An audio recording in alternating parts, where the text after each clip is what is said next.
The content on the Unitales channel is protected by copyright. Unauthorized use may result in legal liability. They burst into the house without warning, without hesitation, just kicked the door in, and before I could fully process what was happening, my instincts had already taken over. I lunged forward, grabbing the nearest bastard by the wrist and twisting it so hard that the knife slipped from his grip, clattering onto the floor. But before I could seize the advantage, something heavy and brutal crashed into the back of my head, sending my mind spiraling into a hazy, pain-filled stupor. I collapsed to my knees, red flashes exploded behind my eyes, my entire body jerked from the sudden impact as a boot slammed into my chest, crushing the air from my lungs in a single, violent burst. I gasped, but the attempt to breathe ended in a dry, ragged cough. Fast, who? But not fast enough, you little shit. I felt rough hands seize me, wrench my arms behind my back, haul me up, then slam me face first into the filthy floor, pressing me down so hard that a sharp pain shot through my nose and a thick metallic taste of blood flooded my mouth. What do you want? I rasped, struggling for breath, but instead of an answer, a fist smashed into my jaw. The world tilted, my vision blurred, and I barely registered the warm trickle of blood sliding down my chin. Oh, look at that. He's not even screaming. Guess we'll have to help him open up. I heard it have familiar. Sharp click of a blade snapping open, and before I could react, something cold and sharp traced my chest. A light cut, thin, almost delicate. Then another, deeper one. You think you're tough, huh? I gave him nothing. No kurai. No groan.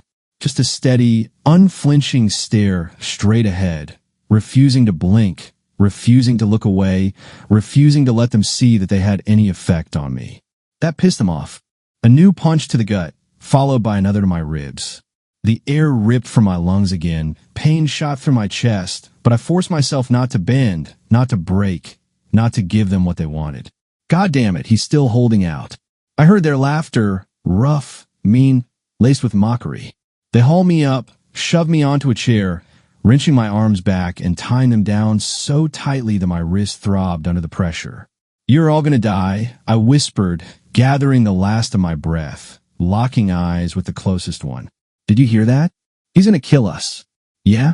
Big scary fucking guy.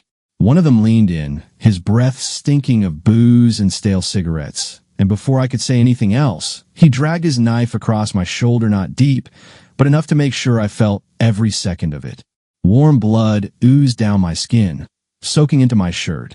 Come on, scream for me, asshole. I clenched my jaw, kept silent. No, that's fine. We're not in a hurry. They cut me slow, methodical, as if they wanted more than just a hurt methy wanted to savor it, to turn me into a masterpiece of bruises and wounds, a canvas of pain. But even when they split my lip open, even when the knife left a fresh, crimson trail along my ribs, even when their fists hammered into my face over and over again, I didn't give them what they wanted. I stared into their eyes, promising them hell, promising them death, promising that if I got out of this they would all pay. But even a body like mine had limits. I felt the darkness creeping in, my vision flickering, my mind dimming, pain fading into the void, and somewhere between one more punch and one more cut, I lost consciousness. I came to with a crushing weight in my skull, as if someone had shattered my head with a sledgehammer. My eyelids parted with difficulty, and the acrid stench of smoke filled my nose. Around me, crimson tongues of fire danced wildly, devouring furniture, wallpaper, and ceiling beams. The house was burning. The heat scorched my skin, my breath faltered from the fumes, and I coughed violently as my lungs filled with suffocating smoke. I tried to move, but my wrists and ankles were tied tightly to the bed frame with rough ropes. They had left me here to burn alive in this fiery trap. But I wasn't going to die. I tensed every muscle, trying to break free, but the ropes only dug deeper into my flesh. Desperate, I scanned the room. On the bedside table lay shards of a shattered mirror, likely cracked from the heat.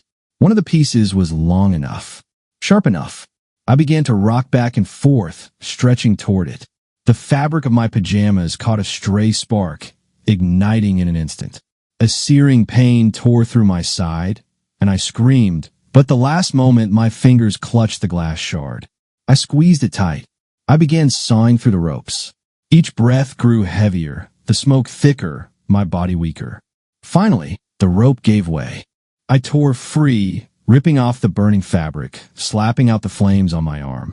The floorboards beneath me groaned and cracked, the entire house on the verge of collapse.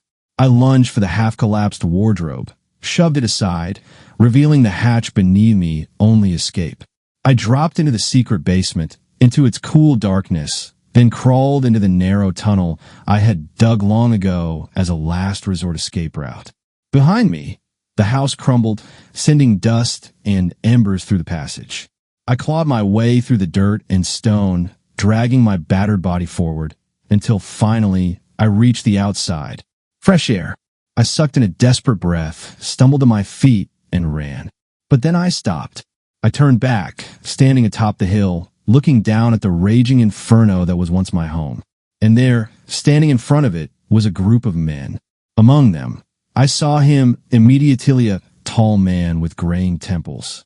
David, my partner, my friend. He wasn't trying to stop the fire. He wasn't trying to save me. He just stood there, shifting uneasily, watching the flames consume everything I had built. And that betrayal burned me deeper than the fire ever could. Before they could notice me, I stumbled backward, lost my footing, and plummeted down the steep ravine. Rocks and branches tore at my skin. The wind whistled past my ears. Tenitsu wotev. I crashed into the river, sinking deep as the freezing current seized me, dragging me away from the inferno of my past. I woke on a hard mattress that reeked of salt and damp wood. My head pounded. My body ached. My lips were cracked and dry. As I cracked my eyes open, I saw a low ceiling, peeling wooden walls. In the corner, a fireplace flickered weakly, giving off the faintest warmth. Where was I? You're awake? A rough voice broke through the haze. I turned my head and saw an old man, gray beard, weathered hands sitting beside me, holding a steaming mug. Where am I? I croaked. My shack, he said simply. I'm Jim, fisherman. Found you by the river this morning. Thought you were done for. You were raving in your sleep, kept saying not to call anyone, especially the cops. I tried to sit up, but a white-hot pain ripped through my body, forcing me back down.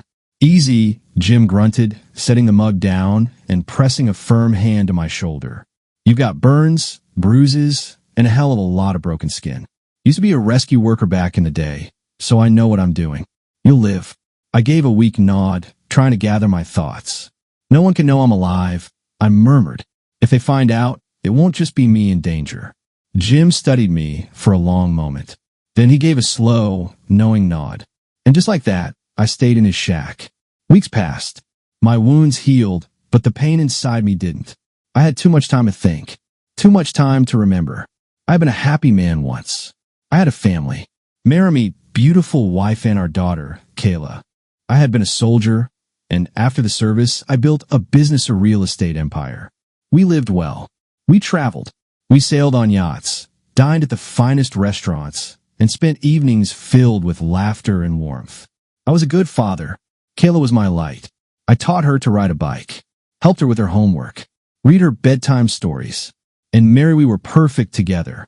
I thought it would last forever, but then everything changed. Mary died in a car accident. A black day, a phone call, a cold voice. I didn't believe it until I saw her. My world shattered. Kayla and I held on to each other, but the emptiness never left. I still remember that night in the kitchen when they returned her things. Kayla clutched her mother's scarf, unable to accept that she was gone. I held her close, feeling the crushing weight of grief pressing down on both of us. And then came Jessica, beautiful, smart. She brought warmth back into our home. I resisted for a long time, but Jessica made me believe in happiness again. She loved Kayla. She cared for her. She helped me piece myself back together. We laughed. We planned for the future. I thought I could be happy again. She loved Kayla, cared for her, and helped me find myself again. Together, we made plans, laughed, and talked about the future. And for the first time in a long while, I felt like happiness was something I could truly hold on to. But now, everything had changed. My home was nothing but ashes. My life had been reduced to ruins, and I had lost everything except for one thing: determination. Whoever was responsible for this would pay the price, and they would pay dearly. I often thought about how I had survived, how I had ended up in the exact spot where Jim had found me. Did they really think I could be erased so easily? I had never been weak. I was a soldier, trained to fight for my life, and now, despite the pain, despite the wounds that cover my body, I was ready to fight again. Questions kept circling in my mind, questions I needed answers to. Why hadn't they killed me? Why hadn't they finished the job right then and there? Could it be that this wasn't the end? Maybe they thought I was dead. Things could have been much worse if I hadn't woken up. Jim had become my savior, and for that, I was grateful. He kept his silence, never once prying into my past, never asking how I had ended up in the river. He didn't need to know. He was an old man, hardened by a life that had clearly been anything but easy, but in his eyes, I saw kindness. He gave me shelter, and no matter how strange it sounded, I accepted it. Here, in his rundown shack, I felt safe, even if that safety was nothing more than an illusion. The authorities wouldn't come looking for a missing man in a place like this, but I couldn't afford to leave my fate to chance. Every day, Jim brought me food. He never asked questions, never demanded explanations, just did what needed to be done. Sometimes he would tell stories of his youth, of the lives he had saved, of the storms he had endured. He was a hero, though the world would never see him as one. I listened in silence, because it was all I could listen and wait. My body was still weak, but my mind was clear. I knew exactly what I had to do once my strength returned. Slowly, I began to recover. Jim helped me rebuild my stamina, though he had no idea that I didn't really need his help, at least not in the way he thought. I couldn't tell him the truth, couldn't reveal my plans, couldn't let him in on what was coming. Each day that passed brought me closer to taking back control. But I couldn't forget Jessica, her face, her eyes, the warmth in her voice. She had been there when everything collapsed, and maybe in some strange way, she had become part of the blurred reality I was trapped in. I often thought about how much she had meant to me, yet the more I tried to hold onto her image, the more it faded into a distant haze. I had no idea what had happened to her after the fire, but I hoped she was alive. To me, she was a symbol of everything I had lost. Time passed, and with each day, I felt more like myself. My strength was returning, my focus sharpening, but deep down, there was still an unease that refused to leave me. I knew that they wouldn't let me go. They wouldn't stop until they were sure I was dead. One cold evening, I said goodbye to Jim. I thanked him for everything he had done and promised that, when this was all over, I would repay him. I didn't know when that would be, but I knew one thing for certain: I couldn't stay here forever. Hiding wasn't an option. Time didn't heal wounds. It only deepened them, filling them with questions that refused to be answered. I pulled on the old coat Jim had given me and stepped out into the night, not knowing what lay ahead. The only thing I was certain of was that I had to find the truth and deliver justice before they found me again. The burn scars on my body serve as a reminder of that horrific night, each one a mark of the pain I had endured, and the memories were still so vivid that, at times, I could almost feel the fire licking at my skin. I couldn't sit idly by any longer. I had to act. I couldn't risk reaching out to my loved once it would be too dangerous for them and for me. But at the same time, I had no one left to trust. The weight of isolation pressed down on me, and with every step I took, I knew there was no turning back. That's when I remembered Bill, my old army friend. Bill was the one person who could help me, the only man who would understand without asking too many questions. He was just like Miss Simeone, who never needed things spelled out, someone who knew what needed to be done without hesitation, without fear. He was the only person left in this world I could trust. I thought back to where I might find him. There's only one place: he could beta old garage where we had spent countless hours after leaving the service. That garage had been his sanctuary, the one place where he could be himself, away from the noise, the chaos, the filth of the city. I walked toward it, feeling the crushing weight of the past on my shoulders. But I kept walking, because I knew only with his help would I be able to make my next move. Several days had passed, and finally I stood in front of that very garage. I knocked on the door, and almost instantly, it swung open. In the doorway stood Bill, his usual stern beard and furrowed brows hiding more than he ever let on. "Stephen, are you out of your damn mind?" His voice was deep, laced with surprise and concern. "You look like you just crawled out of a war zone. What the hell happened?" I felt the weight of pain and exhaustion pressing down on every movement, but I knew I couldn't keep the truth from him. If there was anyone who could help me, it was Bill. "Bill, I need your help," I said, stepping inside. "I can't deal with this on my own. I've landed in something so deep that I might not make it out alive. And worse me, loved ones might not either." He shut the door behind me and stepped aside, motioning for me to sit down. I saw the flicker of concern in his eyes, but more than that, I saw understanding. He listened in silence as I told him everything: how I had been set up, how I had barely survived, how I had been left to burn, and how all of it was somehow connected to my business and the people I had once trusted. When I finally finished, Bill remained silent for a few moments, then met my gaze head on. "You've always been the kind of guy who handles things on his own. But if you came here, it means this is serious." He exhaled, rubbing his jaw. "Do you think the ones who stage your death are tied to your business? Or is there more to it?" I let out a slow breath, feeling the weight of my own words. "I don't know for sure, Bill, but they didn't just try to kill me. They wanted it to look like an accident. They wanted no loose ends. They know how to cover their tracks, and I can't do this alone. You know, I can't go to the police. Either they won't do a damn thing, or they'll become part of the game." Bill narrowed his eyes slightly, studying my face, as if trying to gauge just how deep this ran. "Not surprised you don't want the cops involved. Hell, I don't trust them either. You know how it works, everyone's got a side, and it sure as hell isn't ours. But I might be able to help." He paused, considering something. "I got a couple of guys who might know what's really going on." Hope flickered in me, but at the same time, I knew this could pull us into something even more dangerous. "This is risky, Bill," I said, rubbing my hands against my jeans. "I can't drag you into this. You've already done enough for me." He waved me off like my words were nonsense. "Cut the crap. We've been through worse. Don't worry about me. Just tell me what you need." I hesitated for a moment, gathering my thoughts, then spoke with the certainty I had been struggling to hold on to. "I know they won't stop. I need to find them, figure out who's behind all of this.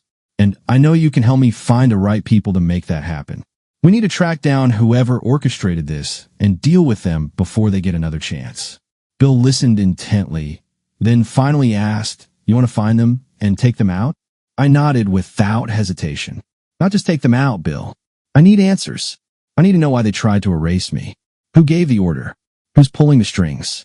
Bill grabbed an old bottle of whiskey, pouring 2 glasses. "All right.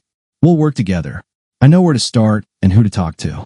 But I'll warn you now, this isn't just about finding the truth. This could get a hell of a lot worse than you think. Are you ready for that?" I knocked back the drink in one go, setting the glass down on the table with a quiet thud. "I'm ready, Bill. We've survived before.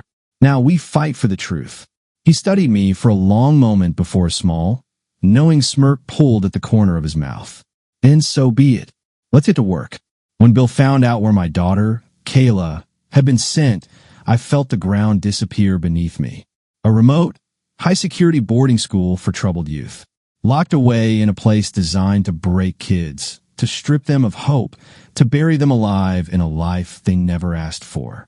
How the hell could this happen? How could Jessica, the woman I had trusted, let this happen? She had loved Kayla, or at least, she had made me believe she did. I couldn't even begin to imagine what my daughter had been through. But one thing was certain: something wasn't right. Jessica had always cared for Kayla, but now she had abandoned her to this, locked her away in some institution like she was nothing more than an inconvenience. Had she known about this all along? Had she done this willingly? Or was she just another pawn in someone else's game? The more I thought about it, the more the questions piled up, and I was done waiting for answers. I couldn't shake off the weight crushing my soul. Every new revelation tore me apart piece by piece. How could I have been so blind, so utterly mistaken about the people I trusted? I had been certain about Jessica. We built plans together, dreamed of the future. And now what? All this time, I had been a fool oblivious to what was happening right behind my back. Jessica had allowed this to happen, and now I didn't even know where she was. Could she have been part of the conspiracy? Or was she just another victim, like me? When I found out that David was now running the company, a cold wave of anger and bitterness crashed over me. David, the man I had once worked side by side with, my partner, my friend. How had I not seen his true intentions? I had always believed that if there was one person who wouldn't betray me, it was him. But now, his motives were clear. Didn't just want me gone. He wanted everything that was mine. The company, my position, my entire life. And maybe, deep down, he had known all along that I wouldn't survive. I kept asking myself the same question over and over again. How could I have been so wrong about him? For years, we had shared victories and failures, struggles and triumphs. And yet I had failed to see that he was nothing more than an opportunist, a friend only when it served his interests. Everything I thought I knew about him now felt like a lie. I remember the nights we spent at the bar after long work days, talking about life, about the future. But it had all been a mask, hiding the cold, calculated ambition beneath. I should have felt it, sensed that something was off, but like an idiot, I ignored every warning sign. Now, I needed to pull myself together. I couldn't afford a break. My daughter was in their hands. I didn't know exactly how I was going to do it, but there was one thing I was certain of: I would not leave her in that place. I wouldn't let David and his lackeys destroy everything I built or take Kayla away from me. Bill was there, always watching, always on guard. He knew how to move, how to act without being seen. He was right when he said that our first move had to be finding David. We had to be sure where he was, what he was doing, and who he was meeting with. But I couldn't just call him and ask. That would have been suicide. We had to be careful. We tracked him, watching his movements, studying his habits. Bill used his old connections to keep tabs on David. He was everywhere we needed him to be, yet remained invisible. We knew David had his meetings, his own circle, his carefully maintained public image. But behind it all, he lurked in the shadows. We began to understand where he went, what places he frequented. We studied him, learning every pattern, every habit.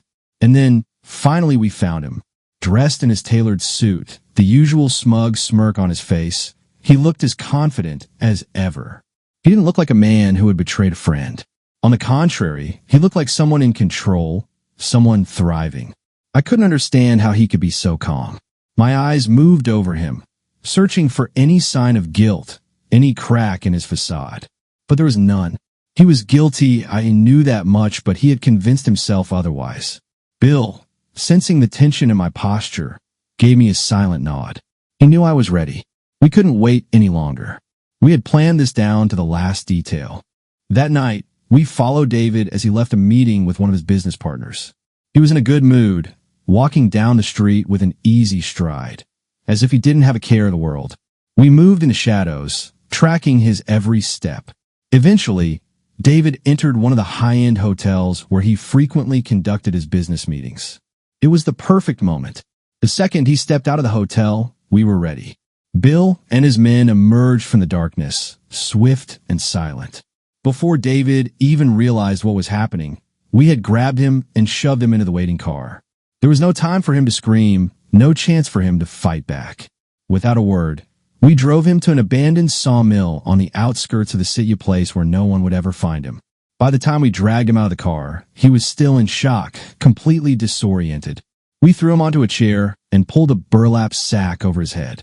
He mumbled something, but I stood there in silence, just watching. His expensive clothes looked out of place here, in this rotting, forgotten warehouse, and I felt the weight of all those years we had spent working together turn into nothing but ashes. I stepped closer, lowering my voice to a cold whisper. You really thought I wouldn't notice, didn't you? You thought I'd just disappear and never come back. You were wrong, David. He started thrashing, trying to break free, but we all knew he had no chance. We were prepared. Every question, every betrayal, every lie, I was going to get my answers tonight. I ripped the sack off his head. He blinked, his eyes adjusting to the dim light, and when he finally saw me, his expression froze. His pupils widened in pure disbelief. Before he could say a single word, I slammed my fist into his face. Blood splattered, and he jerked back, clutching his split lip. "Stephen?" He croaked, his voice shaking. "Well, what the hell is this?" "Don't play dumb, David," I growled. "You know exactly why you're here." I don't know what you're talking about," he stammered, avoiding my eyes. I didn't do anything. I stood before David, me friend, my traitor. The moment he opened his mouth again, no doubt to spill another lie, I slammed my fist into his face once more. My knuckles collided with his jaw with a sickening thud, splitting the skin beneath my fingers, sending a spray of blood onto the floor as he staggered back, clutching his face. "Stephen, wait." I shut up. I stepped forward, grabbed him by the collar, and yanked him downward, throwing him onto a rotting wooden beam. In the same instant, I drew my knife, pressing the cold steel against his throat. He flinched. Panic flickered in his eyes. "Steve, please." "You don't understand." I drove the knife into his leg. Deep. I felt the blade tear through flesh, the sickening scrape of steel against bone, the way his entire body convulsed from the agony. His scream rang out, raw and desperate, as his fingers dug into my shoulder, trying to push me away. "You fucking betrayed me." I twisted the blade, slow and deliberate, feeling the way his body trembled beneath me, his breath coming in ragged, shuddering gasps as warm blood soaked through his jeans, pooling onto the floor. "Stephen, please." I didn't want this. They threatened my family. I froze for a moment. His family. Shit. But then, just as quickly, fury overtook me again. I wrenched the knife out, tearing through muscle and tissue, and a fresh wave of blood poured down his leg, staining the floor in dark, wet streaks. David screamed, clutching at the wound, writhing like a wounded animal. "And what did you do?" I spat. "Sell me out? Hand me over like a fucking dog?" His eyes met mine, wide, desperate, filled with the kind of fear only a man facing death could know. They knew where my wife lived, where my kids went to school. "So you decided it was better for them to kill me than to find another way?" He choked, his eyes welling with tears of pain, of terror. I didn't know they'd take it that far." I leaned in, pressing the knife against his cheek. "You knew. You just closed your eyes." I saw the raw fear in his face. He was trembling, his back pressed against the cold steel beam, his fingers slick with his own blood as he tried in vain to stem the bleeding. But this was only the beginning. "We're not done yet, David." The low mechanical whine of the sawmill filled the air, the vibrations of the old machinery rattling the floor beneath us, the scent of damp wood mixing with the metallic tang of blood. David thrashed in panic, his screams barely audible over the rising roar of the motors. But that only made them sound more desperate, more broken. "Stephen." "Fuck, Steve, let's talk. Please." I ignored his pleas, fastening the straps tighter around his wrists and ankles, locking him to the rusted frame of the sawmill, the very same one that had been used decades ago to slice through thick, unyielding logs, but now it was his death sentence. David thrashed, his body convulsing in pure terror as his wild, panicked eyes locked onto the slowly turning blades, the teeth glinting under the dim, flickering lights as they began their merciless, mechanical work. "God, no, Stephen. Please. I'll tell you everything." I stared at him in silence, watching the sweat drip from his forehead, watching the way his fear consumed him, dragging him into something primal, something beyond reason. "Your time's running out. You son of a bitch," I muttered, leaning in, my voice ice cold as I met his terrified gaze. "Use it wisely." The blades crept closer, the screeching of metal against metal filling the space between his screams. David howled. "It wasn't me. Not me, Stephen. Fuck. It was all Jessica." I froze. David shook violently, gasping for breath like a drowning man. She threatened me. My family. I couldn't say no, Stephen, I couldn't. She knew how to get to me. She wanted the company. She wanted everything you had. She didn't want to share. Slowly, I leaned in closer, my fingers tightening around the control lever. "And Kayla?" David let out a strangled breath. I saw the way his eyes widened, the way he tried to turn his head, as if he could somehow escape the question, escape me, escape his own guilt. "Where is she?" I growled. He whimpered, his lips trembling, his entire body quivering in helpless terror. She got rid of her, locked her away in some godforsaken place, far from everyone. She said the girl was a problem, that she didn't need loose ends. That was it. I yanked the lever down, killing the sawmill. David sobbed, gasping for air, his entire body convulsing with relief as the spinning blades halted just millimeters from his skin. But that relief didn't last long. You made the right choice, David. He nodded frantically, already forming words of gratitude, already believing stupidly that he was going to walk away from this. I didn't give him the chance. With a single motion, I pulled the lever back up. His scream split the air. The saw roared back to life, tearing through flesh and bone in one swift, merciless motion. Blood sprayed across the room, hot and thick, as his severed right arm hit the floor with a dull, sickening thud. David's mouth gaped open in a soundless scream before his voice finally caught up, a shriek of pure agony reverberating through the empty sawmill. I bent down, picked up his severed hand, still twitching from the muscle spasms, and without a word, shoved it down the back of his shirt like a grotesque little gift. You like doing your dirty work with other people's hands, don't you, David? Here, have your own. His screams filled the hollow, decaying building. But I wasn't listening anymore. I was already turning away, pulling out my phone. I needed to find Kayla, and I needed to kill Jessica. I couldn't kill David. Not yet. He was the key to Jessica, to her plans, to understanding how she had managed to deceive me so flawlessly. I locked him in the basement, leaving a guard to watch over him. He had to stay Olivia at least until I knew everything. Now, my priority was Kayla. I had to get her out of that cursed place before Jessica found out I was still alive. I orchestrated a covert operation, using old connections to extract Kayla. It was dangerous, but I couldn't risk her life. When I finally saw Kayla, my heart clenched with unbearable pain. She was a shadow of the girl I once knew. Her eyes were empty, her body frail, her arms marked with bruises and scars. They had broken her, tried to destroy her spirit. But she was my daughter, and I knew she was strong. Dad? She whispered, her voice weak and trembling. Kayla, my girl. I pulled her into a tight embrace, feeling hot tears stream down my face. It's over. You're safe now. They were horrible, Dad, she whispered, pressing herself against me. They beat us, made us work like slaves. I know, sweetheart, I murmured, stroking her hair. I know, but it's over now. You will never go back there. I took Kayla to a safe place where she could rest and recover. I hired the best doctors and psychologists to help her heal from the trauma. I promised her that everything would be okay, that I would find those who had hurt her, and they would pay for it. Now it was time to deal with Jessica. I learned that after David's disappearance, she had taken full control of the company. She was preparing to sell it, covering her tracks before she vanished. I couldn't let that happen. I devised a plan to sabotage her deal. I arranged everything so that she believed the sale was successful until the very last moment. I wanted her to feel victorious, to let her guard down, to revel in her false triumph. On the day of the signing, I watched her from a building across the street. She was dressed in her finest attire, laughing and smiling as if nothing had happened.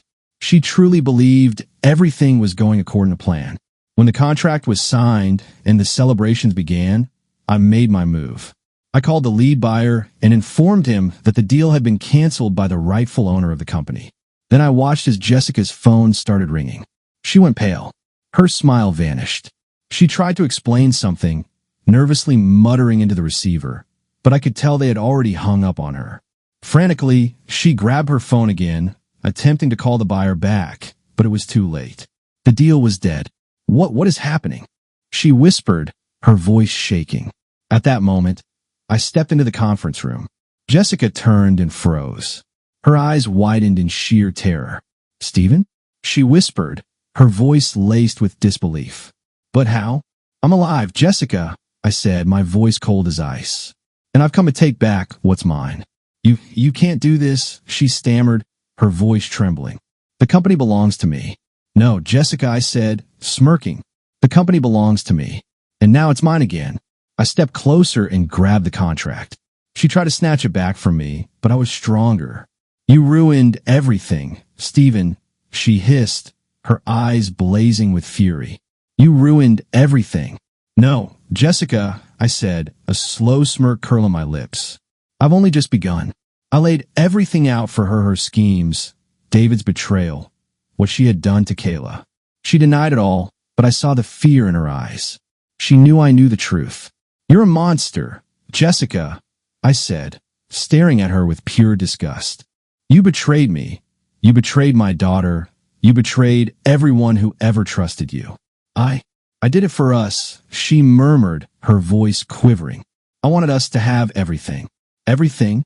I laughed bitterly. You took everything from me, Jessica. You stole my family, my company, my life.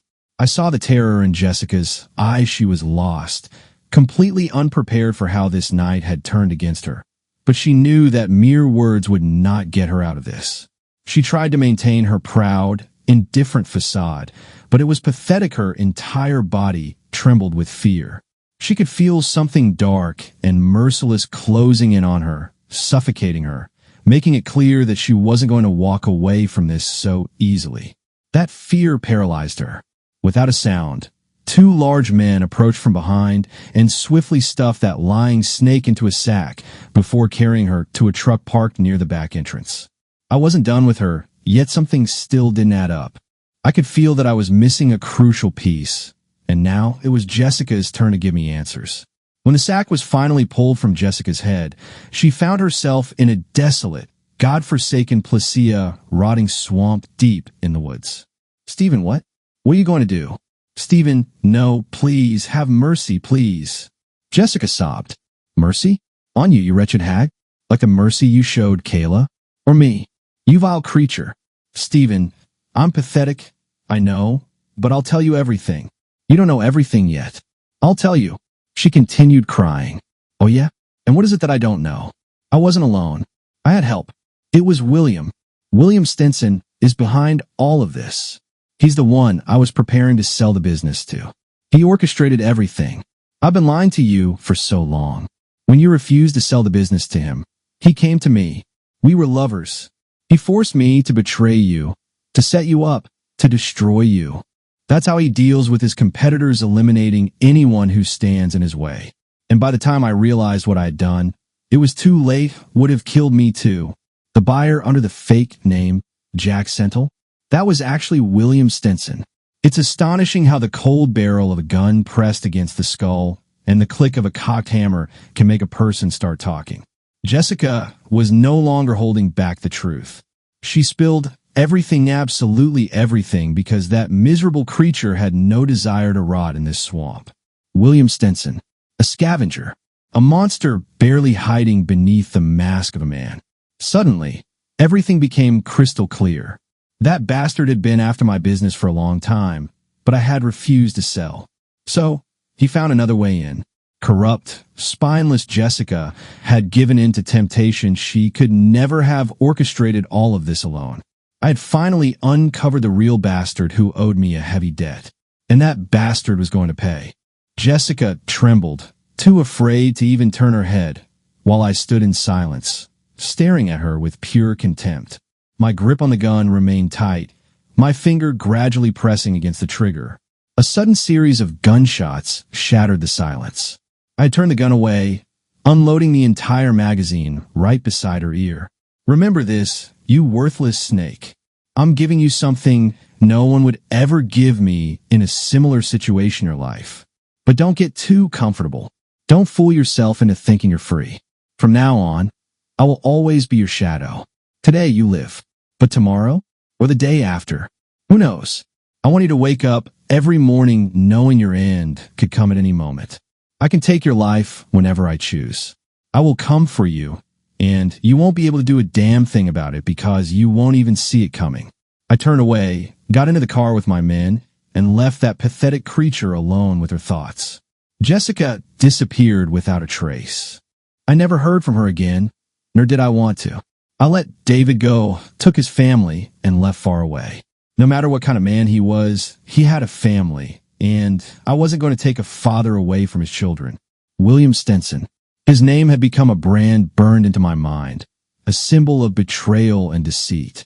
I swore he would pay for everything he had done. My plan was simple yet ruthless: break him, make him suffer, and then erase him. The first step was surveillance. I assembled a team of professionals, people who knew how to remain invisible, how to observe and gather information. We placed Stinson under round-the-clock surveillance: his home, his office, every place he visited. We tracked his phone calls, his emails, his meetings. I wanted to know everything about him, every tiny detail, every weakness, every mistake that could bring him down. At the same time, I started hunting down his foot soldiers. These men were his eyes and ears, his hands, the ones who carried out his dirty work. One by one, I pulled them from their safe little hiding spots and forced them to talk. I used every method at my disposal to break them, to extract the information I needed. Some cracked quickly, overcome with fear and panic. Others resisted, trying to protect their boss. But in the end, they all talked. Piece by piece, the puzzle came together. Stinson was cunning and careful, but he couldn't hide everything. I uncovered his secret deals, his illegal operations, his connections to the underworld. I learned his fears, his vulnerabilities, the skeletons in his closet. I saw how he manipulated people, how he used them and discarded them like trash once they had served their purpose. Surveillance was becoming more intense. We watched him day and night, giving him not a single moment of peace. We recorded his every step, every word, every movement. I wanted him to feel the eyes on him, to know he wasn't safe, that he could never let his guard down. And it worked. William started to crack. He noticed the shadows trailing him, and it terrified him. He tightened his security, hired more bodyguards, installed surveillance cameras, but none of it helped. He knew I was coming for him, and it was driving him insane. He became paranoid. He suspected everyone around him, trusted no one, not even those closest to him. He lived in constant fear, waiting for my strike, waiting for me to appear out of nowhere and take his life. I wanted him to suffer the same way I had suffered, to feel the same dread I felt when I lost everything. I knew he would try to run. He knew I would find him no matter where he went, so he would try to disappear, to vanish into thin air. But I was ready. I had prepared a trap that would snap shut the moment he made his move.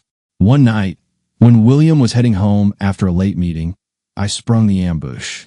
We intercepted his car, disabled his security team with practiced efficiency, and left that bastard with no way out. I had calculated everything down to the last second. We dragged him out and tied him up. He was in shock, unable to comprehend what was happening, desperately trying to piece together who we were and what we wanted. "Who are you?" he shouted, thrashing against the restraints. "What do you want? Leave me alone. I'm the one who came for you." "William," I said, stepping out of the shadows. "I am Stephen." His eyes widened in horror. He recognized Meth Man he thought was dead, the man who had returned for vengeance. You're alive?" he whispered, his voice trembling. "But how?" "I'm back, William, but don't pretend you weren't already aware of my miraculous survival," I said with a smirk. "And I've come to take back what's mine." We took him to an abandoned warehouse on the outskirts of the city, a place where I could question him without interruption, a place where no one would hear him scream. He tried to resist, but it was useless. He was mine now, and I was going to squeeze every last bit of truth out of him. "You're going to pay for everything, William," I said, looking down at him with pure hatred. "You'll pay for my family, for my company, for my life." And now William hung upside down, his legs bound tightly to an iron hook, his body slowly swaying in the emptiness of the deserted warehouse. I had found him. I had caught him. And now he belonged to me. I stood in front of him, carefully laying out my tools on the cold metal table. Knives, wire cutters, a hammer, thin surgical blades. He no longer looked so confident. His face was pale, sweat dripped from his temples, and his frantic gaze darted around the room, searching for an escape that didn't exist. I crouched down, meeting his eyes.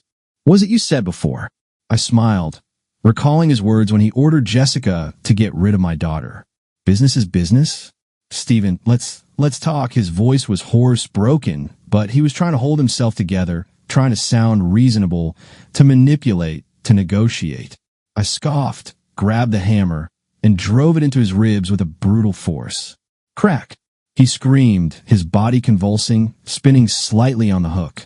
I gave him a few seconds to process the pain before speaking again. You like pulling the strings, don't you? Making others dance while you sit back and watch them bleed? Steve and I never had anything against you. I struck again. This time his shoulder took the blow. Stinson howled, raw and desperate. No. Wait. Fuck, please. I'll talk. I'll tell you everything. I set the hammer down, picked up a knife, and traced the blade along his cheek, pressing just enough for a thin line of blood to trickle down. Start talking. Jessica, he swallowed hard, his breath ragged, but I could see it was on the verge of breaking. I used her, manipulated her. She was greedy, but weak, easy to control. I listened as he choked on his fear and pain. She wanted power, she wanted control, but she didn't know how to take a tuntal. I guided her. I convinced her that you were too dangerous, that you could take everything from her, that if she didn't get rid of you first, you'd get rid of her. And Kayla? My voice was steel, cold, and sharp. Stinson shuddered. She was a problem. Jessica wanted her gone, but she didn't want murder. She just hid her away, left her somewhere no one would find her. I clenched my fists. This bastard thought he could steal my life, tear my family apart, and now he hoped that words would save him? I took a deep breath, gave myself a single second to process, then plunged the knife deep into his thigh. He screamed, thrashing wildly as blood gushed from the wound. I twisted the blade sharply, ripping through muscle. Then I yanked it out, leaving him gasping and writhing in agony. Setting the knife aside, I reached for the wire cutters. Stinson tensed, his breath ragged, his entire body trembling as he realized what was coming next. You know, William, I murmured, gripping one of his fingers, I need to make sure you'll never be able to break another person again. He shook his head violently, whimpering. No, Stephen, please don't do this. Snap! A blood-curdling scream filled the warehouse. His severed finger hit the floor with a dull thud. But I wasn't done yet. I reached for the next one. Stinson sobbed, choking on his own breath, begging, struggling against the restraints, but they held firm. Snap! Another finger gone. His screams tore through the air, raw and agonizing, his entire body convulsing as if his soul was being ripped from him. He gasped for air, his mind frantically searching for any possible salvation, but there was none. I tossed the wire cutters aside, stepped back to the table, and picked up the soldering iron. Stinson trembled even harder. No, please. Stephen, please, let's just end this, I beg you. Not yet. I switched on the iron, watching as the metal heated, glowing a brilliant orange. And when it was scorching hot, I pressed it firmly against his shoulder. The stench of burning flesh filled the air. Stinson arched his back, his scream no longer human shrill, hysterical, piercing. I savored the sound. He begged, sobbed, writhed, but I held him there, pressing down, searing him, until his skin sizzled and blackened. By the time I let go, he was nothing more than a helpless, broken mass of pain and fear. I leaned in closer, peering into his agony-filled eyes. You took too much from me, William.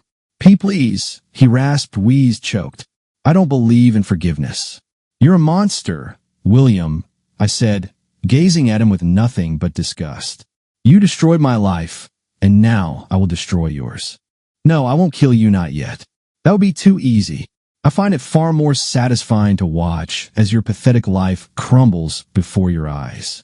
You will live, but you will not enjoy it. I promise you that. You will feel everything you put me through. I didn't kill him then. I wanted him to suffer. I wanted him to feel the pain he had inflicted upon me.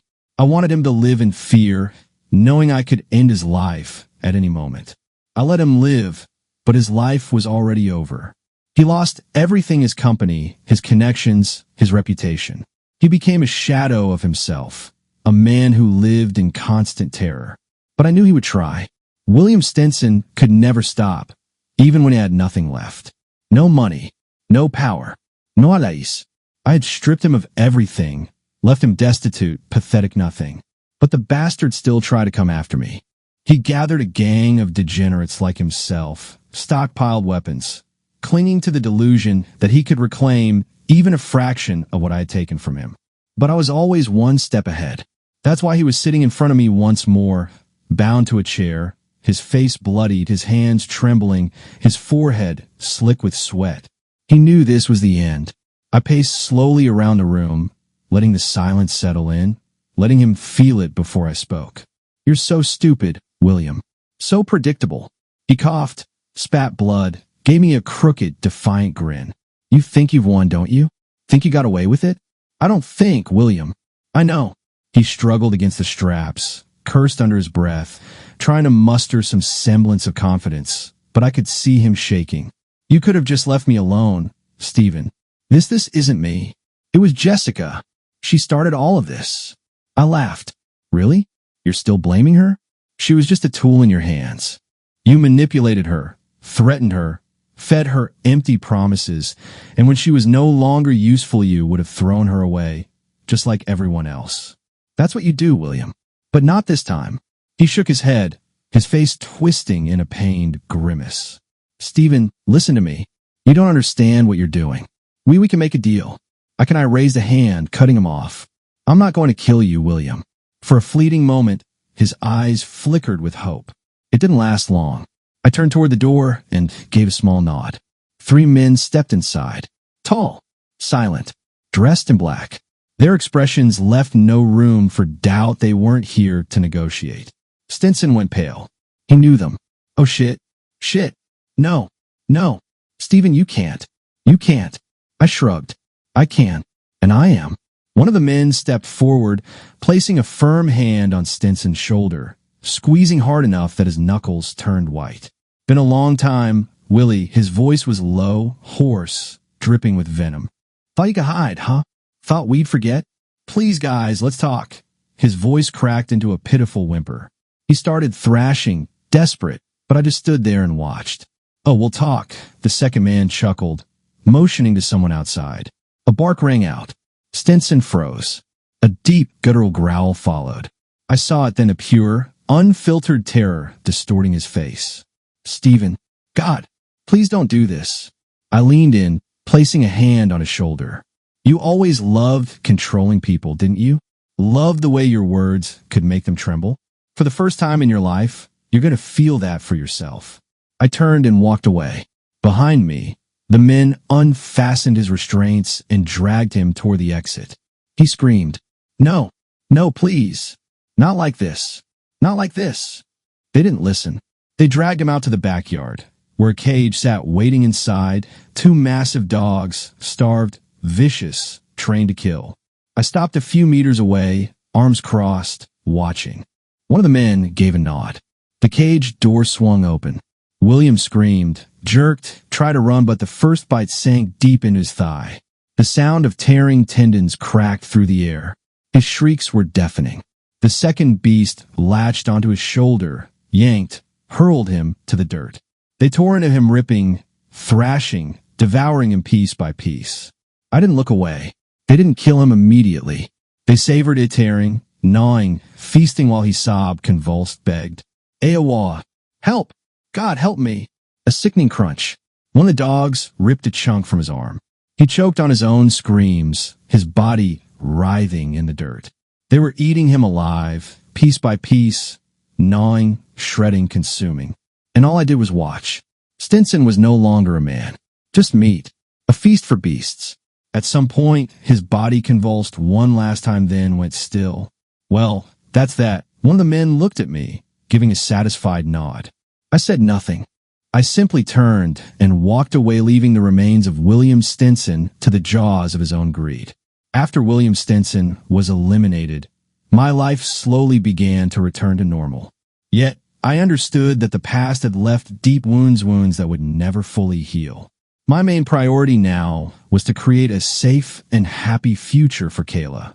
We moved into a spacious house in a quiet suburb, where the fresh air and tranquility contributed to her recovery. I hired a team of experienced psychologists and therapists to help Kayla cope with the trauma she had endured. I made every effort to spend as much time with her as possible, listening to her stories, encouraging her interests, and helping her regain her confidence. The company I had reclaimed became more than just a source of income. It was a symbol of restoration. I reorganized it, ensuring greater transparency and accountability. I hired trustworthy individuals, people I knew I could rely on, and implemented a system designed to minimize the risk of future betrayals. One day, Sarah entered our lives. She was Kayla's new psychologist, a young woman with soft features, piercing green eyes, and a soothing voice. She possessed a rare gift of empathy, an innate ability to understand and deeply feel the emotions of others. From the moment I met her, I knew Sarah was special. She was not only an exceptional professional, but also a kind-hearted person with a genuine desire to help. She quickly formed a bond with Kayla, earning her trust and becoming more than just a therapist. She became a friend. Sarah often visited our home, spending time with both Kayla and me. We took walks in the park, played board games, and watched movies together. She shared stories from her own life, opening up about her thoughts and emotions. She taught Kayla how to manage negative feelings, build self-confidence, and form healthy relationships with others. I watched as Sarah cared for Kayla, and my heart swelled with gratitude. I saw how Kayla thrived under her guidance, becoming more open, more joyful. I realized that Sarah was not just a great specialist, she was an extraordinary person who brought light and warmth into our lives. As time passed, Sarah and I found ourselves spending more and more time together. We discovered that we shared many interests and values. We could talk for hours about anything, understanding each other without the need for words. One evening, as we sat on the terrace watching the sunset, I suddenly realized I had fallen in love with her. I no longer saw just a remarkable woman in Sarah. I saw a partner, someone who shared my vision for life, someone I could trust to stand by me through both joy and hardship. I confessed my feelings to Sarah, and she reciprocated them. We began seeing each other, growing closer, learning more about one another with each passing day. She became an inseparable part of our family, filling our home with love and support. Kayla was happy to see me happy again. She grew to love Sarah like a second mother, grateful for everything she had done to help her overcome the darkness of her past. Sarah and I decided to build a new family together, one founded on love, trust, and understanding. We envisioned a future filled with adventures, family celebrations, and cozy evenings by the fireplace. We knew that life would not always be easy, but we were ready to face any challenge together. We believed that our love and support would be enough to create a bright and happy future for ourselves and for Kayla. And so, we began planning our wedding, a quiet, intimate ceremony surrounded by our closest loved ones. We wanted that day to mark a new beginning, the first chapter of a life filled with love, healing, and true happiness.